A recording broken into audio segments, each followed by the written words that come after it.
Hello, welcome to a commentary of the first episode of Identity Crisis. I am Nathaniel. I'm the guy that made this, and I'm joined with a special commentary guest. Forrestfire101. That's him.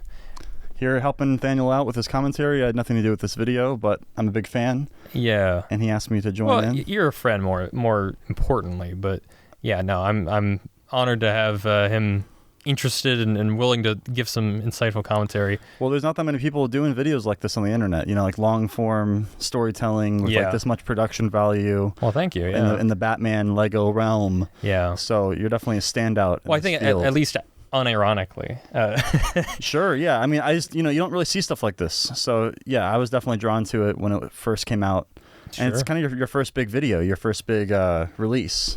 Yeah. And it's stellar. Well, thank you. I appreciate it. Yeah, no, it's. I'm really happy with it. It took 2 years to make. Wow. And not really on and off, just like pretty much every other day I was working on a shot of some sort. This sequence here was I think made in the middle or something. It wasn't last, but it certainly wasn't first. Gotcha. And I was pretty happy with how it turned out overall. I mean, of course, I've seen these clips, more than anyone. 1 billion times, yeah. Yeah. And, every single frame. Everyone that watches it, they love that shot of the cotton, and I think it's like their introduction to that effect. This shot, I knew I wanted like a really long shot. I almost you gotta show off. Person. Yeah. Yeah. But the only problem there was like I couldn't get 2 more people to choreograph a fight with me for. Oh yeah. Otherwise I would have. Some people were also really confused on how to do the liquid effects, and I was like, well, I mean, you just scramble the Legos. It's got light underneath. Pretty easy. Yeah, light underneath helps a lot. Yeah. And then it's one of the easier things to do. Right. Same deal here. Even though a lot of those shots are just establishing shots. If you want a slower liquid, you can always do like the 2-frame hold too, if you want it to be a little more subtle. And then people also ask about this intro. This was my first time using After Effects for school. We had to make a TV show intro, and I just kind of I knew I was gonna already make this video. Who did the music? I think it's called Techno Axe. It's like a free royalty free song, nice. And it's the same guy that made Jacksepticeye's intro or his outro rather. But anyways, I just, and ironically it's listed under like Halloween Monster Mash music or something. Anyways, that works. Yeah, and I'm really happy with it's sort of my head canon. I mean, that's the video overall. I think is like my version of Batman. That's what got me to make it anyways. Because I was like, okay, let me give a shot at this. So what was the first thing you shot? What was the first thing I shot? Oh, the scene you're about to see. Not the news sequence, but the right after it. Yeah, and I think it slightly shows. Yeah, because I know like whenever I do a big project, I feel like I get better by the end of it. Yeah. And then I'm like, should I redo the beginning? Right. Yeah. Because like certain frames, I notice like, for instance, like characters walking, once they get to their intended position, they just like freeze. Like there's no other movement. There's no like slowing down or bobbing or weaving or anything like that. The news intros was really fun to do. I had a lot of my good friends just voice, and I thought they had good voices. And we shot some of those some of the earliest stuff that we did, and I didn't animate it until towards the end. Really funny thing about the commissioner. The voice of him, he was just a guy that I went to school with, or I had like screenwriting class with, and I don't think I'd ever even talked to him, but I just said one day, like he was reading my screenplay, and I thought he had a really good reading voice, and I just asked him, like I was like, hey, you don't know me, but you may remember me from class. Do you think you could voice Commissioner Gordon? And he was like so about it. He's like, dude, you couldn't have asked a more like happy person for this. Nice, dude. He knocked it out of the park. I mean, he's my age, I think, but I think he sounds a little older, a little gruffier. Whatever. Yeah. It's difficult when you're young to find like the right kind of older voices. Yes. Sometimes, yeah. Well, I find like I don't really have to deal with that too much in my own stuff because my stuff's not as it's more of a parody, it's meant to be goofy and silly. I did kind of come up with trouble recently trying to cast Poison Ivy, yeah, because like she's such a specific sultry kind of voice Unless I wanted to go the other way and make her really goofy, but the way Keshin wrote her was more straight. Right. So you kind of have to cast it straight. Well, no, Poison Ivy. You think that was a great casting? It took a while. I just had to scrub through Twitter, scrub through various voice actors, and send a bunch of emails and talk to various different people about it. But I found this lady, Mo Rock, and she's amazing. She can do a wide variety of stuff. Yeah. So link in description. Yeah, she's great. So I'll probably use her again for other stuff. Yeah, because she was really fast too, and that's also important. It's like every voice that you hear in this, with the exception of I think Bane, are all people I know in real life. That's awesome. I either went to school with or whatever, including this clown talking right now, which is me. And yeah, I initially didn't want to I love Creeper. He is my all-time favorite hero, almost fictional character. But initially, I wanted this one guy that I found from TikTok or something to voice him, and the guy's comedy was being insane. That was part of it. I thought, I was oh man, he could knock it out of the park. Right. And then he went on some sort of, I just dropped my AirPod. Oops. Oh no. He went on some sort of thing where he deleted all his social media, and I couldn't get in contact with him again. And wow. Anyways, so I did it myself, and I'm happy with it. However, I'm probably not going to voice another character again just because No, I think you did a really good job.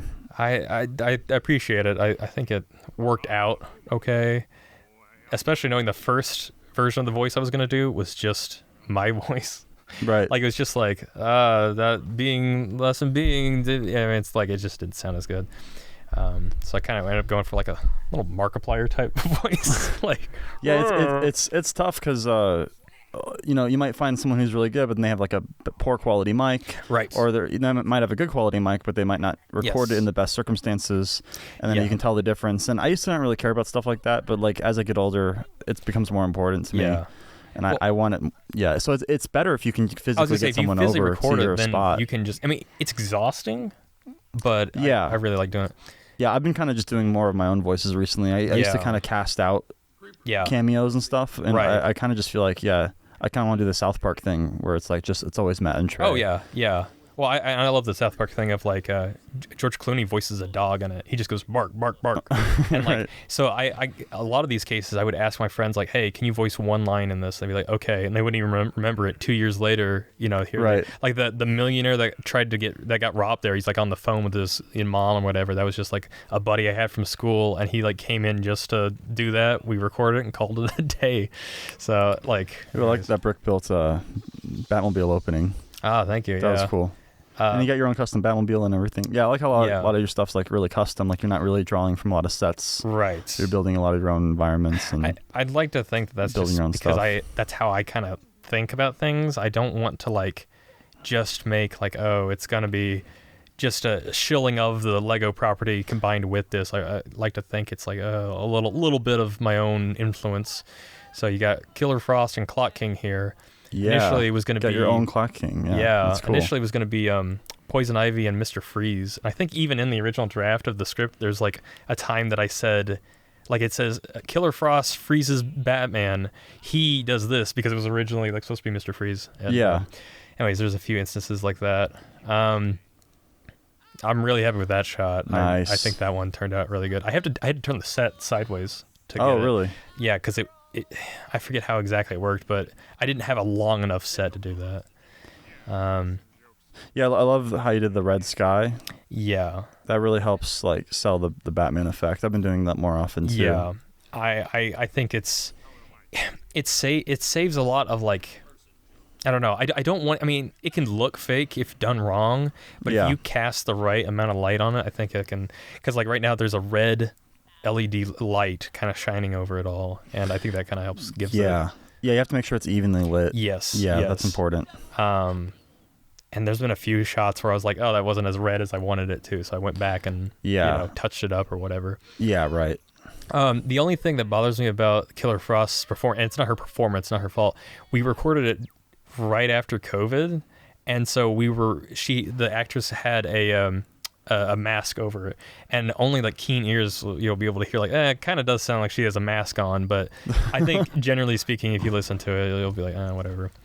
That shot annoys me of the time bomb landing in the box, because I shot it, and then I did all the effects of it, of like, counting down, of course.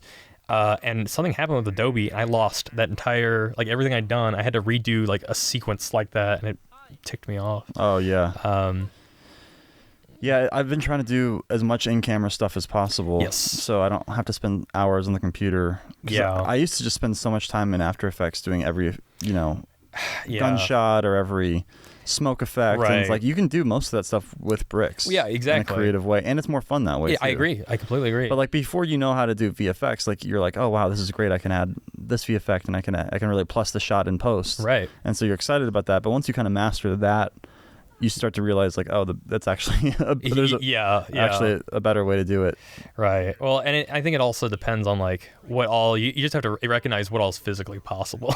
So you have to be like, okay, realistically, I'm not going to be able to animate this in any good amount of time. I love how creative you get with the animation. I mean, just like there's all these different actions that these characters take that you had to be creative with. And like him snapping the rod with his leg like that. And, oh, thank you. Yeah. And like him throwing stuff into the wall and how it's cut in half, and then just like you just have a lot of shots. It's a lot of quick cuts. I'm just trying to keep it interesting while also adhering to the environment. That's another big thing that I think people tend to, they just like, okay, Batman's in a warehouse. It's like, well, Batman would use his environment to his advantage. By the way, someone commented, alcohol doesn't freeze. My response is, who said that was alcohol? Like, that's sort of my logic on it all. But the color scheme of the casino, like, I just wanted it to look old and like worn out, and that's why it's kind of like yellow and dingy. But I could understand if someone was like, this is kind of a weird place to have a fight scene. That's fair. And then this looks great. Yeah, this turned out that the Batmobile that I built is separate from what you see on the inside. Sure, yeah. Because they do not fit in the Batmobile. No, yeah. I'm surprised the official Lego ones. Yeah, I love how you do the masks pull over. I was surprised that worked as well as it did. Those worked out really well. And switching the faces out and stuff, and there's a lot of fun stuff you're doing. Yeah, well, also the Joker goons with their skull, like, each one that's got a different torso or a different hairpiece. Like, that was mostly just to save on I don't have to animate their mouths or eyes. Oh yeah, that's a good point. But also I just had a bunch of skulls lying around in Lego, not real life. Yeah. And then let's see, what was the other thing with that? I don't know. It's you can see they kind of got the Tom and Jerry thing going on, which is like the repeating backgrounds. But it's like you did enough to where it doesn't draw attention to itself. I hope not. Yeah. I tried to adhere to like the color scheme that was going on, and not in like a super stylistic way, just like a way that's hopefully feels right and isn't stupid. Is that background all brick built, like the skyline, or is that like a poster board? I think I just cut out cardboard. That looks good. And spray painted black, and I'm doing another thing right now where I'm doing the same effect, but I also like every single. Like, I tried to, for the road scene, move the camera up and down, just ever so slightly, pressing up, pressing down on the camera. This shot here... Yeah, definitely, you can tell. So I had my hand in that every single shot because I wanted to get the exact movements. So I literally spent, I think, the longest amount of VFX time just masking out my own hand. But it didn't bother me because that works, yeah. Yeah, it worked, and I did it before, like, class, so on most days in college, so it worked out. Nice. Yeah, look pretty clean. Yeah. I mean, a lot of this stuff goes by so fast you don't even really think about it. Yeah. But that's the magic. That's always the filmmaking. Well, yeah, it's also the potential draw. There's sometimes like, oh, well, that scene's already done. Yeah. In my head it was so much more grandiose and that sort of thing. But who voices Batman? So my cousin does. Oh, cool. He did a good job. Yes. There's been quite a few topics about topics of discussion about his voice, just because he does have a little bit of a southern drawl. And, I did notice that. Right. And that's just because like he has a very deep voice. He's 6'7". Nice. And he has just a super deep voice, and we're real close. We make movies all the time and stuff. And anyways, and I remember I was editing something of his that he had done, and I was like, man, he would make it for a good Batman, I feel like. And this is before I knew any of this. He's like a Western cowboy Batman. Right. Yeah. Well, someone commented, they were like, oh, it sounds like he's from the South. And then someone else responded like, well, he is. And then they're like, no, more like North Dakota.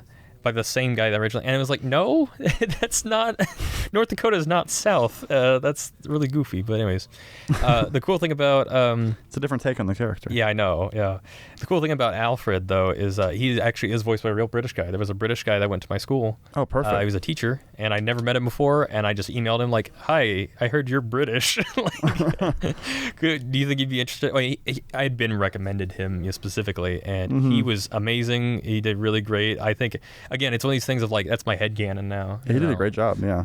But now you got to get everybody back for the. Oh, I know, and that's why I'm like nervous. Like a lot of it's ensemble school, cast. And, all that. And, but yeah, if you got everybody's email address, and phone numbers. No, I could make it happen. You can make it happen, but it'll have to make it a special occasion. I have to star them primarily, or something. Yeah. Like that, Yeah, I'm starting a new cartoon series with like the Justice League, and it's like going to be parodying the Justice League, but in cartoon form. So it's not really the same canon as the Lego. Right. And I'm like, this is the opportunity to like. I kind of just want to voice all the characters, all the men, and then have Alyssa just voice all the women. Yeah. So that way, I don't have to like reach out and like wait for people to get back, and then like. Well, technically, you do still worry have to about reach my out. quality. You have to go upstairs and say, "Hey, can you voice this?" Yeah. That's significantly easier. I tell her like, "Hey, you're voicing this character tonight." Yeah. Like, she's like, "Do I have to?" I'm like, "Yeah, you got to come down here and do it." Yeah. That's awesome.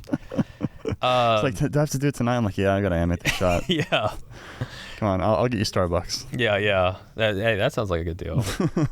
Yeah, and Alyssa does a really good job. She just kind of gets like she does, nervous, and she's like, kind of like not very confident or whatever. And I just have to, it's my job to kind of hype her up. Right. Yeah.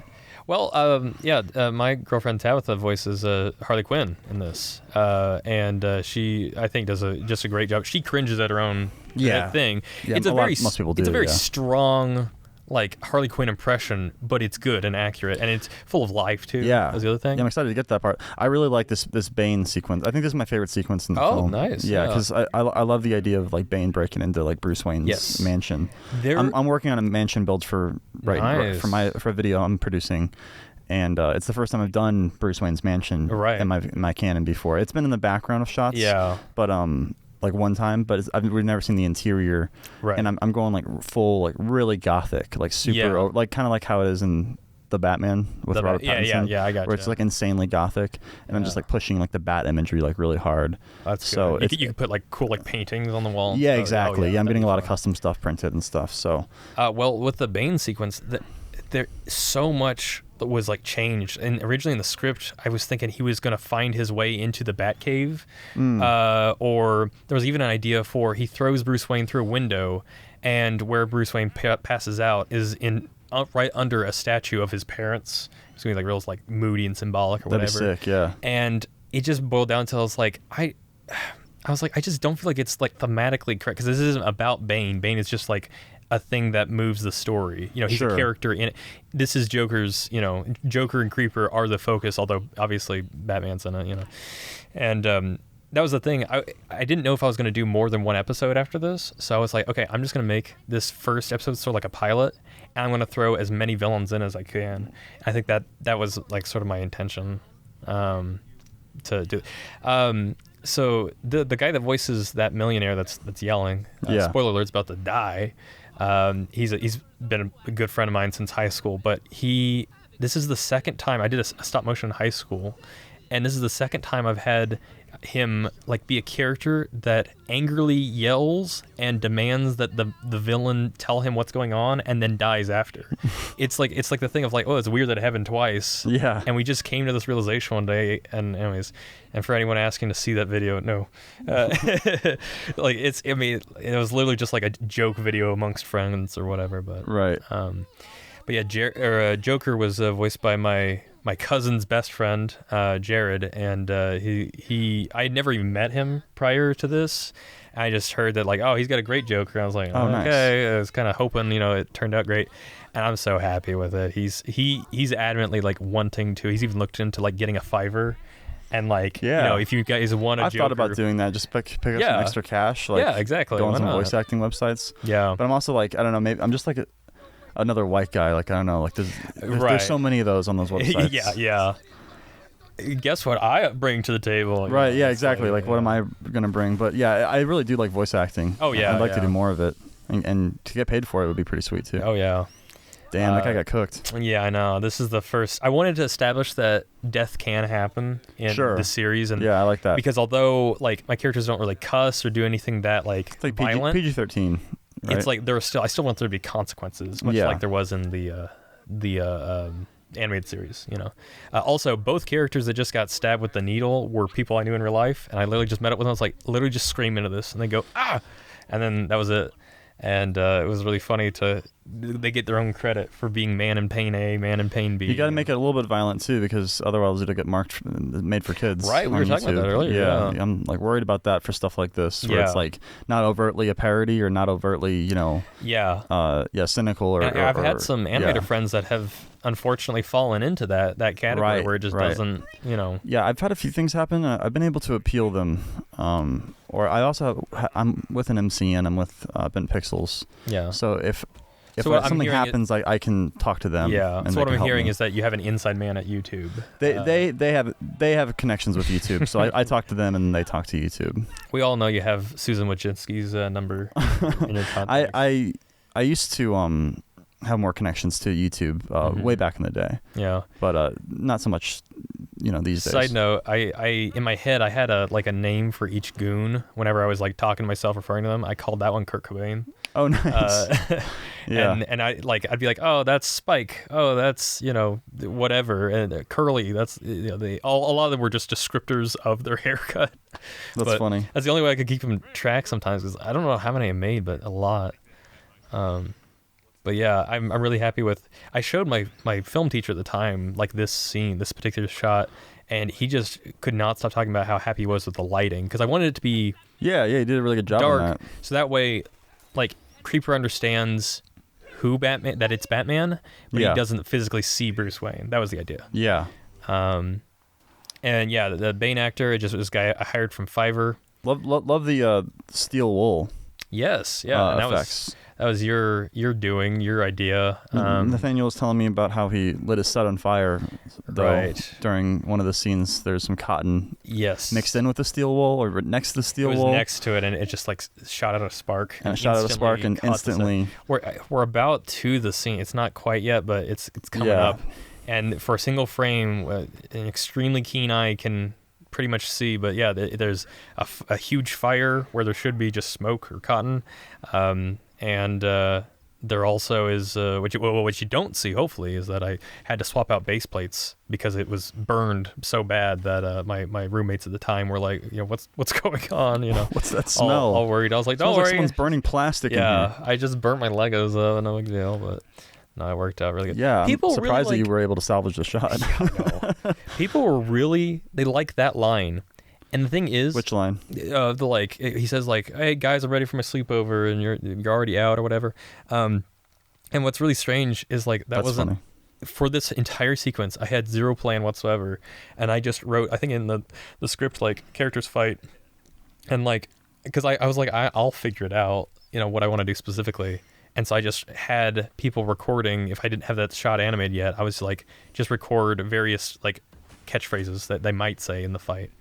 And of course, you got the big one take that everyone rants and raves about. And I say that very appreciatively. I don't mean to undermine it or anything. I'm very happy with how it turned out. It took 2 weeks to make. I think I started Thanksgiving 2021 or something, and I finished Christmas. But ooh, I love the broken glass effect there. That was really cool. Yeah, I just swapped out the actual Lego panes with blue tinted plastic wrap. Yes. Nice. Or no, sorry, it's when you have a folder, it has the dividers. That's what it was. I just crinkled it up. Oh, that was great. the shot. That's perfect.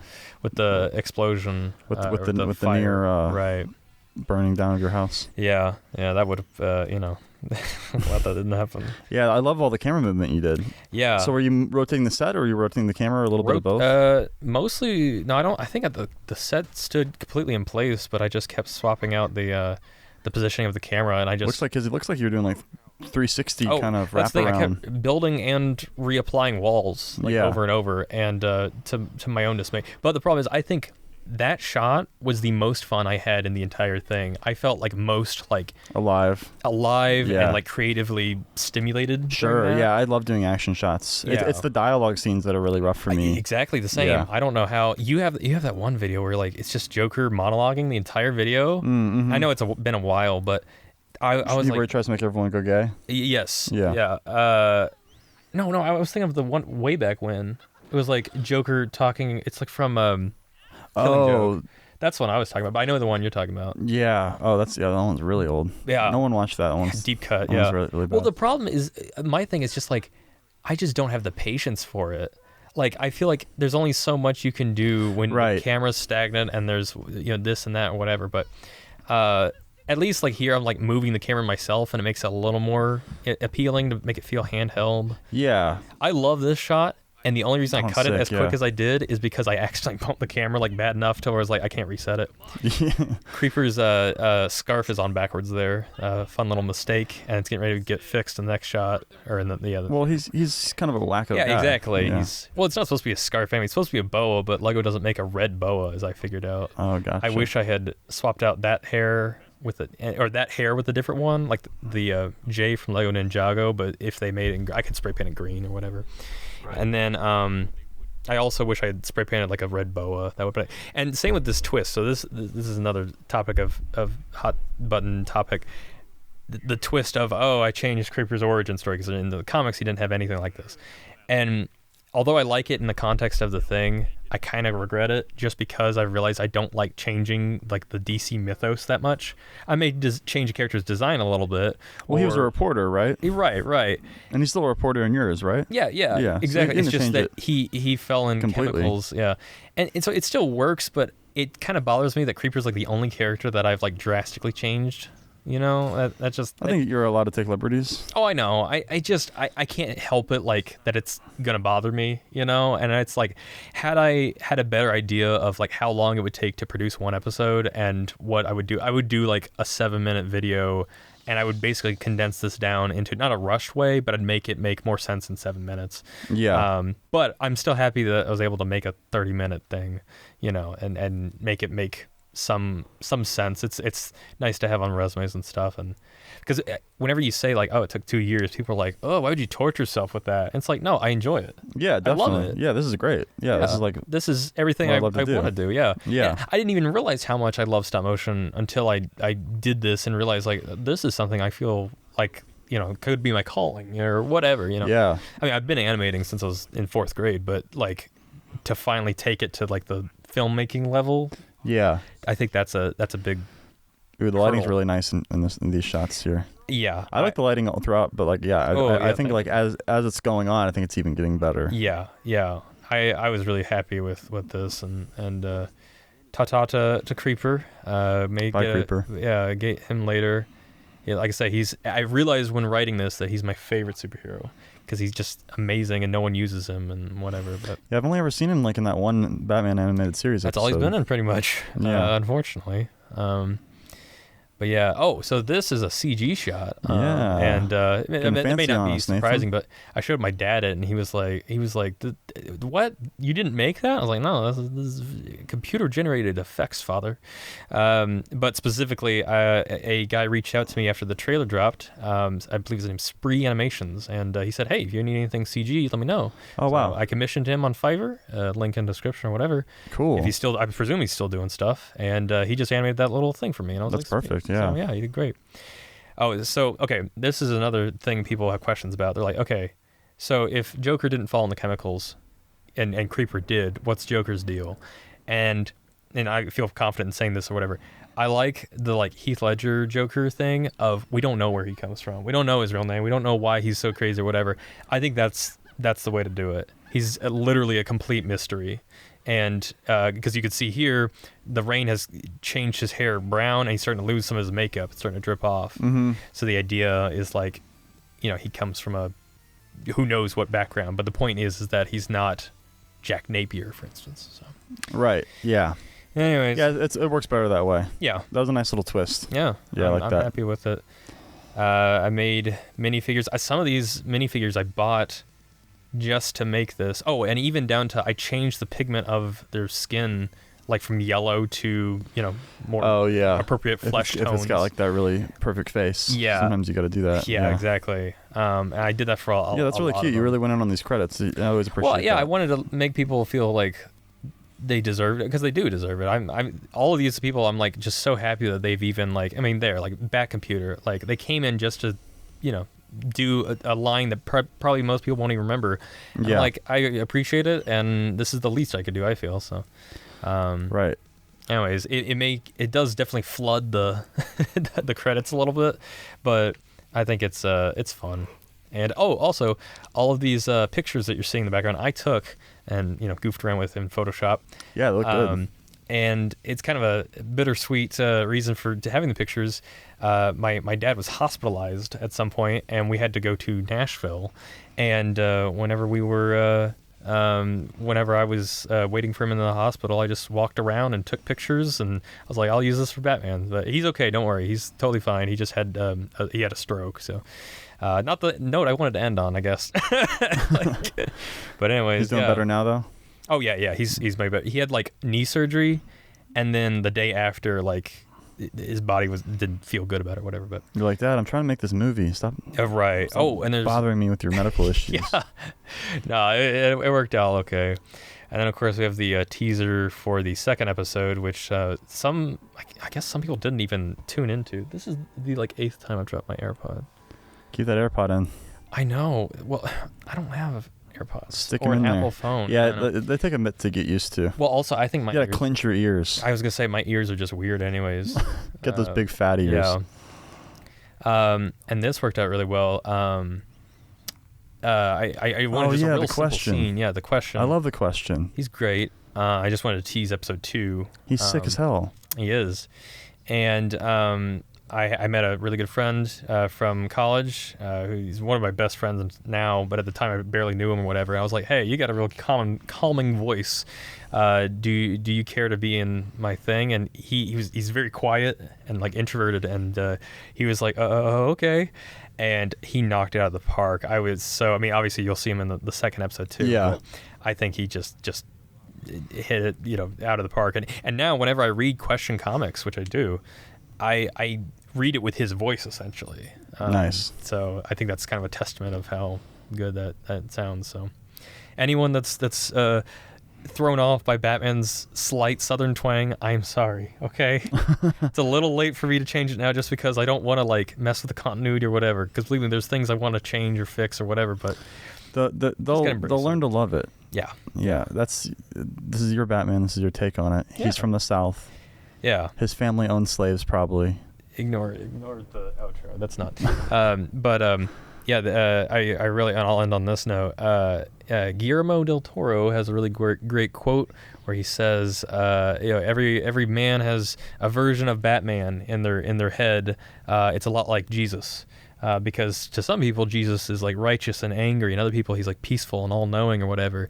And he's like, everyone's version of Batman is different. There's no like definitive that is Batman or whatever. Right. And that quote literally like got me to make this whole thing, because I was just like, well, I want people to see my version. Guillermo would do a good Batman movie. I would love that. Yeah, that'd be sick. So, anyways, thanks for tuning in. Just a short little video of hopefully the second channel. Thanks to Forrest for chiming in. Definitely, yeah. This was a lot of fun. It was good to watch it again, and get some insights, and hopefully definitely gets me inspired. Yeah, thanks for letting me like clickbait you and like say that you're in the video you're featuring. So that's obviously why I did it. Anytime. Yeah. So, peace.